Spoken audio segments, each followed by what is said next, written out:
Ah, ben c'est cool que vous soyez là. Salut, ça farte? Je viens de terminer une saison d'une de mes séries préférées, et j'étais en train de me dire justement que ça serait bien que je vous fasse une vidéo sur les séries de mon enfance. Alors, une vidéo, ça m'étonnerait que ce soit suffisant, parce qu'il y en avait tellement, entre les séries et les sitcoms. Je fais bien la différence entre séries et sitcoms, bien sûr. Donc, le truc, c'est que je vais vous parler, au moins cette fois-ci, de 5 séries qui m'ont vraiment marqué. Après, il y en aura d'autres, bien sûr, si l'épisode vous plaît. Mais pour l'instant, on ne s'attarde pas trop, on ne perd pas trop de temps, parce que ça risque de durer une plombe. C'est parti, générique.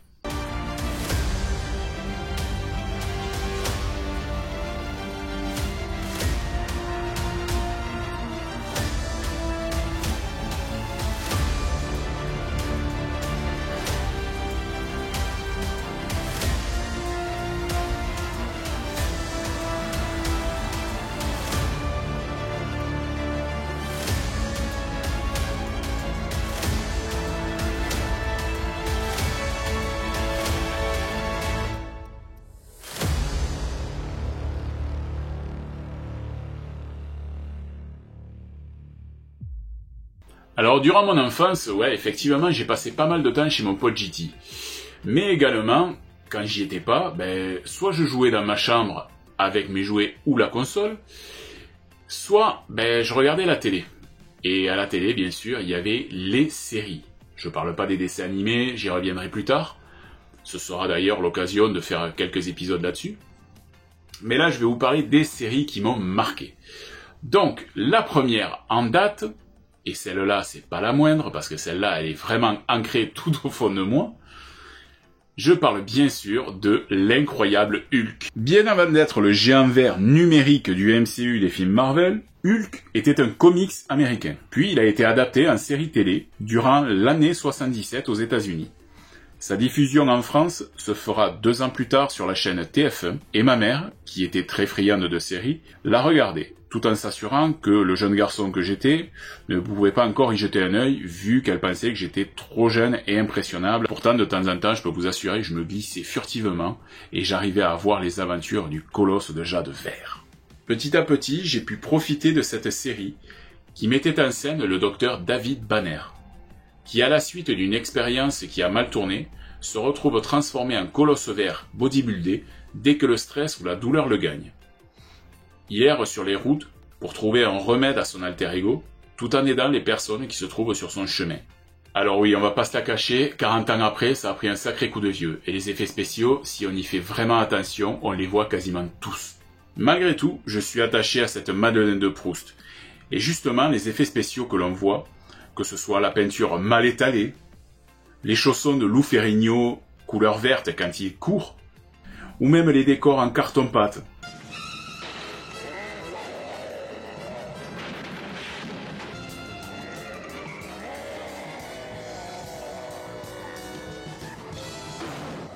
À ce moment-là, ça passait. Bon, maintenant, je vous dirais que ça fait partie de l'ambiance de cette série, qui, pour moi, est devenue culte, et je pense que je ne suis pas le seul.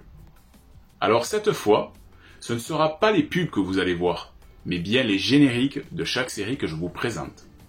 Allez, le premier, l'incroyable Hulk.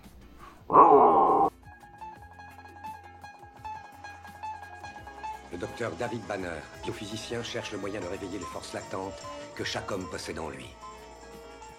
Mais une surdose accidentelle de radiation gamma bouleverse la composition chimique de son organisme. De ce jour, quand David Banner se met en colère, une étonnante métamorphose se produit.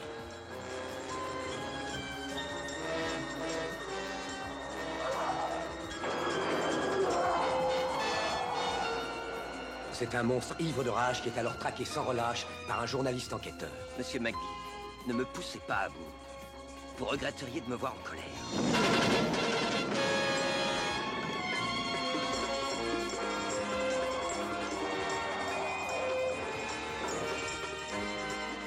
Le monstre est recherché pour un meurtre qu'il n'a pas commis. David Banner, que tout le monde croit mort, ne vit plus que pour découvrir le moyen de neutraliser les forces dévastatrices qui, à la moindre contrariété, se déchaînent en lui.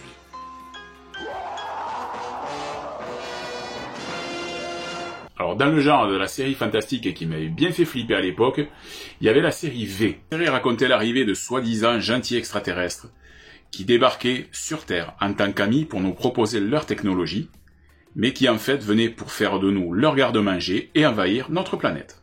Comme quoi, faut se méfier de l'eau qui dort. La résistance se met en place et on découvre le vrai visage de ces extraterrestres. Ce sont des lézards.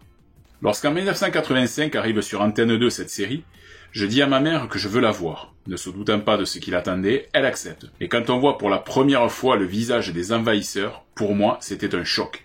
Je ne vous cache pas que j'ai fait quelques cauchemars la nuit suivante, mais pourtant, cela me fascinait. Je dévorais chaque épisode pour savoir comment nous allions être sauvés par Donovan et toute son équipe. Il y avait Julie, Elias, Robin, Abraham, Lynn, Tyler et Willy, le gentil extraterrestre, qui lui, oui, était un vrai gentil. Il y avait d'autres personnages, bien sûr, qui luttaient contre les lézards, mais honnêtement, je me souviens plus des noms. Côté méchant, on avait Diana, la brune autoritaire, John, le commandant vicieux, Steven, le bras droit, et bien d'autres qui se dévoileront tout le long de la série. Alors cette série m'a énormément marqué, surtout quand j'ai découvert que c'était une allégorie de la Seconde Guerre mondiale. Bref, il y a eu un reboot en 2009, celui-là je vous le conseille pas du tout, enfin c'est mon avis personnel bien sûr, je vous le conseille pas du tout. Si vous pouvez voir la série originale, n'hésitez pas, c'est une pépite. Allez, générique.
Alors dans le genre série d'aventure, moi qui m'éclatais, il y avait MacGyver.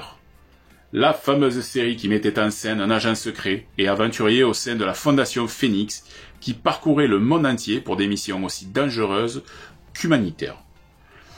Il n'utilisait jamais d'armes à feu, mais plutôt sa matière grise. C'était un ancien scientifique qui appliquait les sciences pour les besoins de ses missions. Il était toujours armé d'un couteau suisse et de son rouleau de gaffeur. Ce roi du bricolage nous faisait rêver. Moi, par exemple, je rêvais de pouvoir fabriquer le même jetpack qu'il avait fait avec un nettoyeur haute pression. Ou alors il pouvait arranger une courroie de ventilateur avec des collants féminins.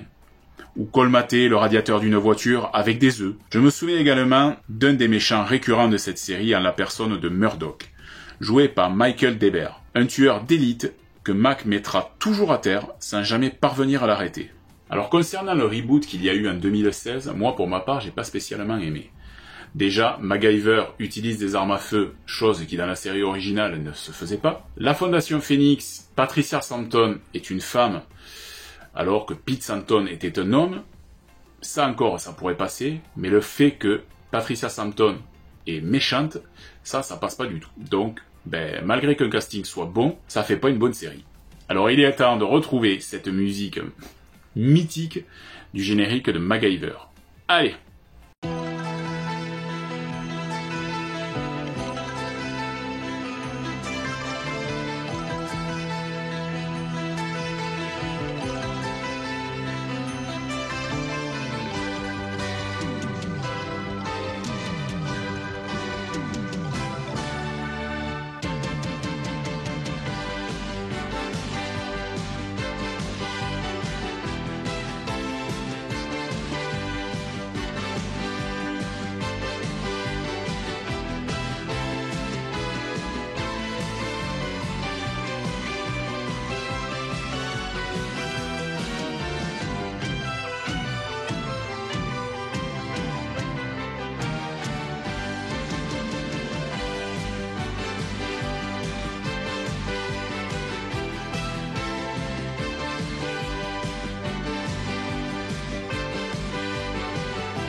Il y a une autre série américaine qui m'a énormément plu, c'était The Duke of Hazzard, ou Shérif et moi peur en français. Ah, la country, les vastes espaces de la Géorgie, la famille Duke avec l'oncle Jess, les cousins Beau et Luke, au volant de leur bolide General Lee, et la jolie cousine Daisy, qui luttaient pour leur tranquillité, et surtout celle de leur ville du comté de Hazzard. Mais c'était sans compter le maire, Boss Hogg, aussi corrompu que son shérif et beau-frère, Roscoe P. Coltrane. À eux deux, ils rêvent de s'emparer des terres des Dukes, et accessoirement de les mettre sous les verrous.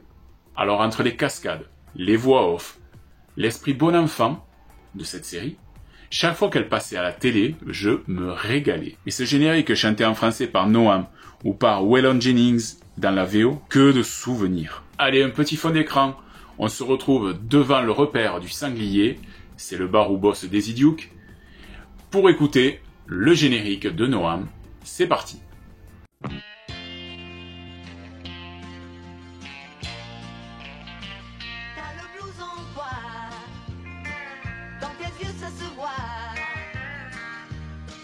Le blues c'est bien joli, d'accord, mais faut mettre aussi du country dans ta vie. Lève au soleil, et puis fais ton bien, avec le feu qui brille dans les yeux de toutes les filles. La vie country est celle que j'ai choisie. Je peux déchirer ton brouillard d'un seul accord de guitare. Ne te laisse plus faire, sans jouer les gangsters. S'il y a injustice, à toi de sortir tes griffes et de faire peur aux chevilles. Enfin, pour terminer cette première vidéo sur les séries de mon enfance, je vais vous parler d'une série qui m'a marqué profondément. C'est Les Routes du Paradis. Comme beaucoup, j'ai suivi les aventures de la famille Ingalls, dans la petite maison dans la prairie. Alors celle-là, je vous en parlerai dans une autre vidéo, parce que là, je me sens pas de faire ça.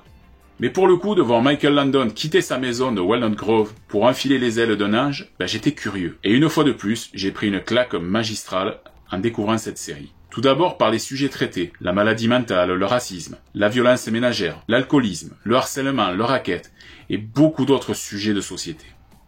Bref, j'ai de la tendresse et de l'empathie pour cet ange qui essaye de faire le bien autour de lui tout en essayant de récupérer ses ailes. Il est aidé dans sa quête d'un ami de route, en la personne de Monsieur Edwards. Non, c'est pas Monsieur Edwards. Ça, c'est une autre série. Là, il s'appelle Mark Gordon. C'est une série qui fait du bien. Même si tous les épisodes n'ont pas de happy end, c'est une série que je vous conseille à regarder au coin du feu, tranquille. J'espère que ça aura réveillé certains souvenirs chez vous, en tout cas pour moi c'est le cas. Mais il y a d'autres épisodes à venir, parce qu'il y a beaucoup de séries dont je dois vous parler.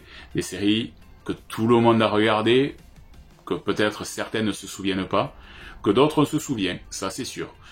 Alors je pourrais vous citer comme série, je ne sais pas, moi par exemple, Buffy, X-Files, l'Agence Tourisque, K2000, Tonnerre Mécanique, Magnum, Alerte à Malibu, Vendredi 13, Les Cauchemars de Freddy, Deux flics à Miami. Alors, je vous vois arriver, comment ça se fait qu'il n'a pas parlé de Alf et tout ça? Alors ça, ce sont des sitcoms. Une série, ça dure un minimum 40 minutes. Les sitcoms, ça dure entre 20 et 25 minutes. Voilà, tout simplement. Mais je vais aussi parler des sitcoms. Des sitcoms comme Alf, Madame est servie, La Petite Merveille, Ricky ou la Belle Vie, Quoi de neuf Docteur, La Fête à la Maison, et plein d'autres, je vous assure. N'hésitez pas dans les commentaires à me laisser des séries qui vous ont marqué. Peut-être que ce seront les mêmes que moi, que je traiterai aussi. Alors on se quitte pour mieux se retrouver d'ici quelques jours. On n'oublie pas d'activer le pouce bleu pour le référencement, s'abonner si c'est pas déjà fait, activer la cloche, bien sûr, pour ne pas louper les vidéos. Et comme je dis à chaque fois, les souvenirs, ils sont à la fois ici et ici. Allez, à très bientôt.